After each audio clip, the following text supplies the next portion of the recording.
ஓம் சாந்தி. எல்லோரும் சந்தோஷமாக இருக்கீங்களா? ஸோ உடலுக்கு தான் மரணம், ஆத்மாவுக்கு மரணம் இல்லை அப்படின்னு கேள்விப்பட்டிருப்போம். அதுதான் உண்மையும் கூட. இதை வெஸ்டர்ன் ஸ்பிரிச்சுவாலிட்டியில் கான்ஷியஸ்னஸ் அப்படின்வாங்க. உயிரைத்தான் அப்படி சொல்கிறாங்க. அப்படின்னா என்ன அர்த்தம்னா, கான்ஷியஸ்னஸ், அந்த உணர்வு இறந்த பிறகும் உயிருக்கு இருக்கும். அந்த உயிர் பூர்வ மத்தியில் நட்சத்திரம் மாதிரி ஜொலிக்குது. அதனால தான் இங்கே போட்டு வைக்கிற பழக்கம் இருக்குது. அதுதான் கண் வழியாக பார்க்குது, வாய் வழியாக பேசுது, எல்லா காரியத்தையும் செய்யுது. உடலை விட்டு போன பிறகும் இந்த உடலில் இருக்கும்போது என்ன உணர்வோடு இருந்ததோ அதே உணர்வோடு தான் இருக்கும். ஒரு பையனாக இருந்தீங்கன்னா பையன்ற உணர்வில் தான் இருக்கும். பொண்ணாக இருந்தால் பொண்ணுன்ற உணர்வில் தான் இருக்கும். குழந்தையாக இருந்தால் குழந்தைன்ற உணர்வில் தான் இருக்கும். தாத்தா வந்தால் தாத்தான்ற உணர்வில் தான் இருக்கும். ஜஸ்ட் அந்த உடலை விட்டு வெளில வந்திருக்குது, அவ்வளோதான். அந்த விஷயம் அதுக்கு தெரியும் பொழுது அதுக்கு எப்படி இருக்கும்? உடலை விட்டு வெளில வந்தோம், இனி அந்த உடலுக்குள்ளே போக முடியாது அப்படிங்கிறது எப்படி இருக்கும் அப்படிங்கிறதுக்கு ஒரு சின்ன உதாரணம். திடீர்னு உங்களுடைய சொத்து அபகரிக்கப்பட்டுடுச்சுன்னு வச்சுக்கோங்க, யார் மூலமாவது. அப்போ எப்படி இருக்கும்? அப்படி ஒரு பதற்றத்துக்குள்ளாவீங்க. அதை திரும்ப பெறுவதற்காக கொலை கூட செய்ய தயங்க மாட்டீங்க.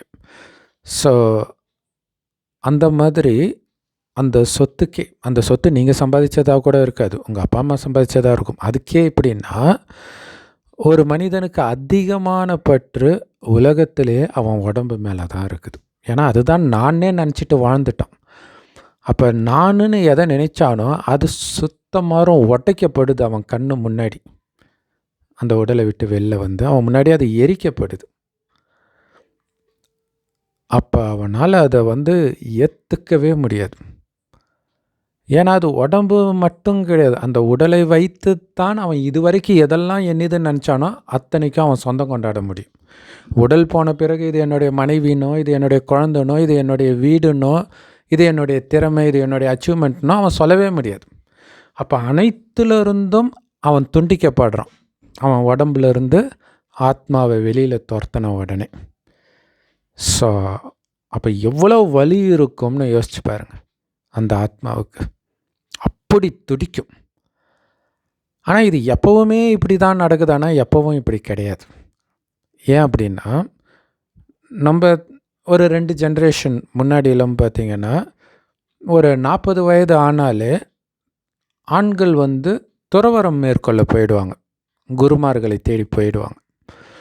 அப்படின்னா என்ன அர்த்தம்? அப்போ பாருங்களா, மனைவி இருக்கிறா, அவங்க சின்ன வயசுலேயே குழந்த பெற்று, சின்ன வயசுலேயே கல்யாணம் பண்ணி குழந்த பெற்று, அது கல்யாணம்லாம் பண்ணிவிடுவாங்க அதுக்குள்ளேயே. அதுக்கப்புறம் போயிடுவாங்க. அதுக்கப்புறம் என்ன ஆகும் அதை பற்றிலாம் அவங்க கவலைப்பட மாட்டாங்க. ஏன்னா அவங்க ஆத்மாவுக்கு அந்த பலம் இருந்தது. அதனால் பற்று அந்தளவுக்கு கிடையாது. அதனால் அந்த நேரம் இறக்கும்போது இந்த மாதிரி துடிக்க மாட்டாங்க.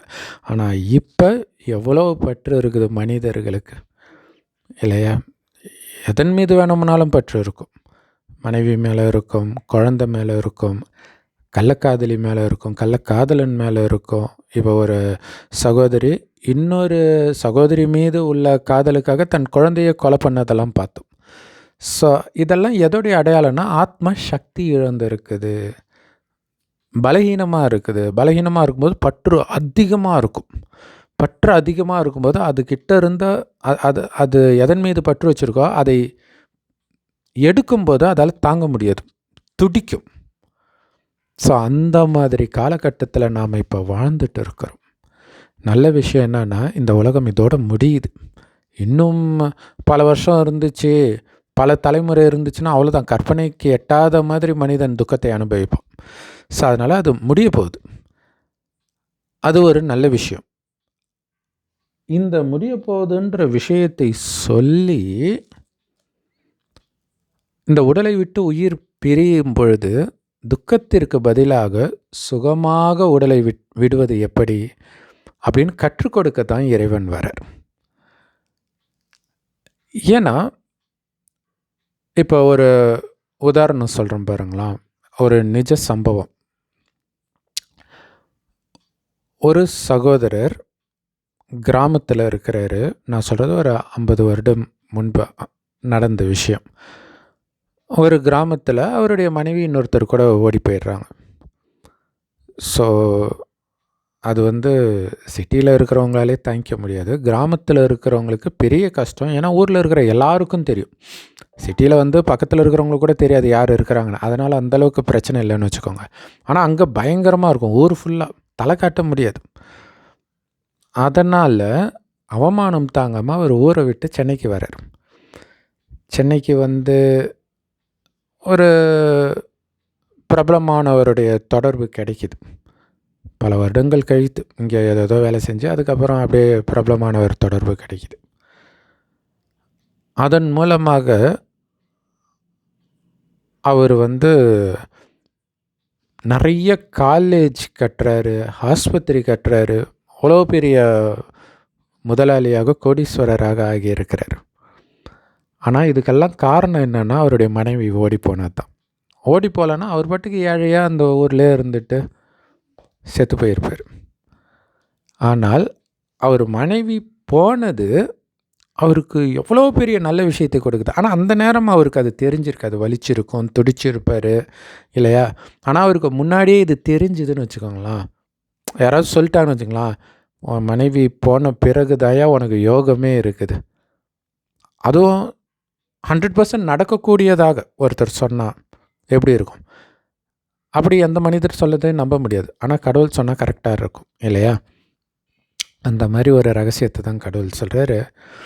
இந்த உடலை விடுவதை வந்து நீங்கள் துக்கமாக நினைக்க வேண்டாம் அப்படிங்கிற. ஆனால் அதுக்காக இந்த உடலை விடுறது, தற்கொலை பண்ணிக்கிறது அந்த அர்த்தத்தில் சொல்ல. இந்த உடல் ரொம்ப ரொம்ப முக்கியமானது.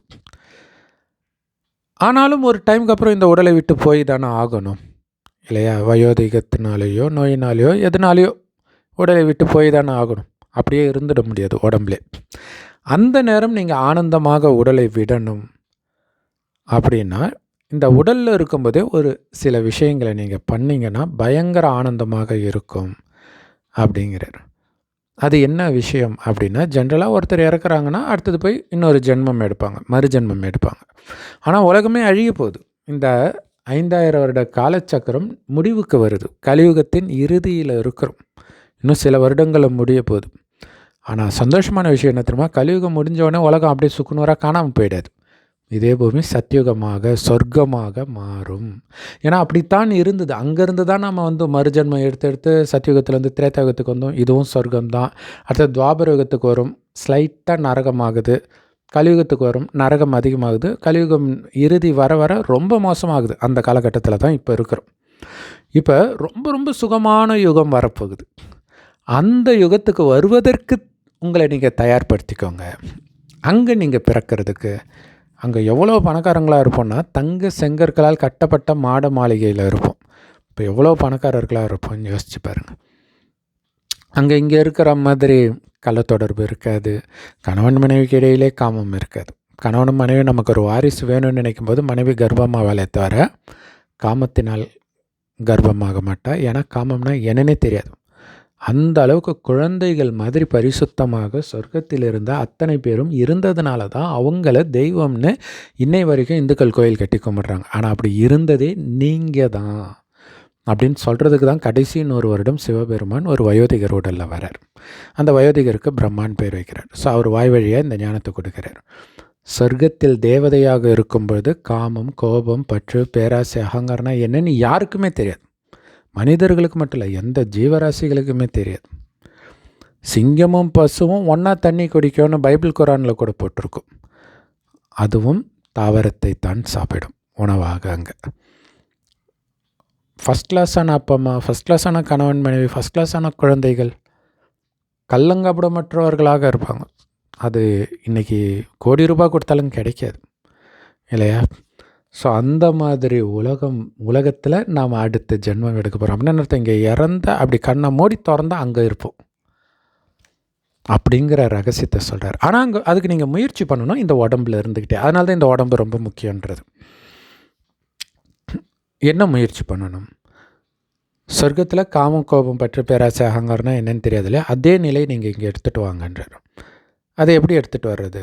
சொர்க்கத்தில் உடல் உணர்வு இருக்காது. இந்த உடலை இயக்கக்கூடிய ஆத்மா தான் கண் வழியாக பார்க்குது, வாய் வழியாக பேசுது, எல்லா காரியத்தையும் செய்யுதுன்றது இயல்பாகவே அவர்களுக்கு அந்த ஆத்ம உணர்வில் இருப்பாங்க. அதே ஆத்ம உணர்வில் இப்போ இருங்கன்றார்.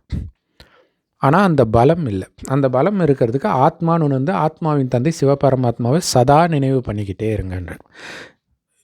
இந்த கலியுகத்தை பார்த்தும் பார்க்காம கேட்டும் கேட்காம இருங்க. ஏன்னா கலியுகத்தை பார்க்க பார்க்க உங்களுக்குள்ள பலகீனம் தான் அதிகமாகும். கலியுகத்தை பார்க்காமல் இறைவனை மட்டும் சதா மனக்கண்ணால் பார்க்க பார்க்க ஆத்மா பலமாகிட்டே இருக்கும். இறைவன் மட்டுமே எனக்கு எல்லாமே. ஏன்னா இந்த உடம்பே நான் கிடையாதுன்போது உடலை சார்ந்த உறவுகள் எப்படி எண்ணிது. ஆனால் அவங்களுக்குரிய கடமையை செய்வோம். ஆனால் அவங்கக்கிட்ட எதையும் எதிர்பார்க்க மாட்டோம். இதான் கடமை செய் பலனை எதிர்பார்றதுன்னு கீதையில் இருக்கும். அப்படின்னா என்ன அர்த்தம்? இவ்வளோ அவங்களுக்காகவே வாழ்ந்து அவங்க எனக்கு எதிராக பண்ணாங்களே, அதை பற்றி கவலை கிடையாது. ஏன்னா அவங்க உங்களுக்கு துரோகம் பண்ணுறாங்க. ஆனால் உங்களுடைய புத்தி கலியுகத்திலே இல்லை. கலியுகத்தை பொறுத்த வரைக்கும் நான் செத்தாச்சு. நான் சத்யுகத்துக்கு தயாராகிட்டு இருக்கிறேன். வெறும் ஆத்மா, உடம்பே இல்லாத ஆத்மா அப்படின்னு உண்மையிலே ஆத்மான்ற உணர்வில் தான் இருக்கிறீங்களான்னு செக் பண்ணுறதுக்கு தான் இந்த துரோகம் இதெல்லாம் நடக்கிறது. அது அந்த துரோகம் உங்களை கொஞ்சம் கூட காயப்படுத்தலைன்னா நீங்கள் ஃபுல் ஆத்ம உணர்வில் இருக்கிறீங்க. உங்களுக்கு மார்க் அதிகமாகிட்டே இருக்கும். ஸோ அப்படி இறைவனை நினைக்க நினைக்க ஆத்ம பலம் ஏற ஏற ஆத்மா ஆரம்பத்திலே பிறக்கும் அல்லது கொஞ்சம் லேட்டாக தான் பிறக்கும். ஸோ ஆரம்பத்திலே பிறந்தால் தான் சொர்க்கத்தின் முழு சுகத்தையும் 2500 வருடம் முழுசாக உங்களால் அனுபவிக்க முடியும். ஸோ அப்படிப்பட்ட சொர்க்கத்துக்கு நான் போயிட்டு இருக்கிறேன்றதை சதா மனதுக்குள்ளே அசை போட்டுக்கிட்டே இருக்கணும். அந்த போதை ஏற ஏற இந்த கலியுகம் அழிஞ்சிக்கிட்டே இருக்கும். உங்ககிட்ட இருக்கிற எல்லாம் உங்ககிட்ட இருந்து விலகிக்கிட்டே இருக்கும். ஆனால் சொர்க்கத்துக்கு போகிறன்ற போதையில் இங்கே உங்களை விட்டு இதெல்லாம் விலகுதுன்றது கூட உங்களுக்கு தெரியக்கூடாது. அந்த நிலையை அடைய சொல்கிறார். ஸோ அப்போ இந்த உலகழிவு எப்படி, நான் அந்த பிரபலத்துடைய உதாரணம், மனைவி ஓடி போனதுனால தான் ஒரு பெரிய ஆளானார். அதே மாதிரி இந்த உலக அழிவின் மூலமாகத்தான் சொர்க்க வாசலே திறக்குது. சொர்க்கவாசல் திறப்புடான்ட்டு நைட்டெல்லாம் பெருமாள் கோயில் வாசலில் இருக்கிறாங்கள வைகுண்ட ஏகாதசி அப்போ, ஒரிஜினல் சொர்க்க வாசலில் நாம் இப்போ நின்றுட்டு இருக்கிறோம். உலகழிவு தான் அந்த வாசலை திறக்கும்.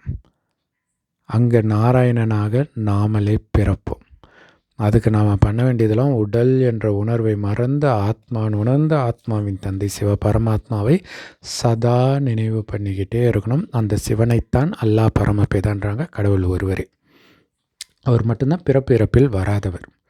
கடைசி 100 வருடம் ஒரு வயோதிகர் உடலில் இந்த ஞானத்தை கொடுக்குறார். அந்த வயோதிகருக்கு பிரம்மான்னு பேர் வைக்கிறார். அந்த பிரம்மாவைத்தான் ஆதாம்னு மற்ற மதத்தில் சொல்கிறாங்க. ஸோ பிரம்மா வாய் வழியாக சிவன் சொல்கிற ஞானத்தைத்தான் முரளின்னு எல்லா பிரம்மகுமாரிகள் ராஜயோக தியான நிலையத்திலும் முற்றிலும் இலவசமாக போதிக்கப்படுது. யூடியூப் வெப்சைட்ஸ்லேயும் இருக்குது. அதோடைய லிங்க் இந்த வீடியோக்கு டிஸ்கிரிப்ஷனில் கொடுக்குறோம். அவசியம் பார்த்து பயன்பெறுங்கள். ஸோ உடலை விட்டு உயிர் பிரியும் பொழுது துடிக்க போகிறீங்களா, ஆனந்தமாக போக போகிறீங்களான்றது உங்கள் கையில் தான் இருக்குது. உடம்போடு இருக்கும் பொழுது நீங்கள் பண்ணுற முயற்சியின்படி தான் உடலை விட்டு ஆனந்தமான உலகத்துக்கு நீங்கள் போக போகிறீங்களா, அல்லது துக்கப்பட்டு இங்கேயே மீண்டும் ஜென்மம் எடுக்க போகிறீங்களா, அல்லது பேயாக அலைய போகிறீங்களா? எப்படியா இருந்தாலும் கலியுகத்தில் துக்கம்தான். ஸோ கலியுகத்திலேயே உங்கள் புத்தி இல்லைன்னா கலியுகத்தில் மீண்டும் பிறக்க மாட்டீங்க. அப்படிங்கிற மிகப்பெரிய ரகசியத்தை சொல்லத்தான் கடவுள் வந்திருக்கிறார். ஓம் சாந்தி. தேங்க்ஸ் ஃபார் வாட்சிங்.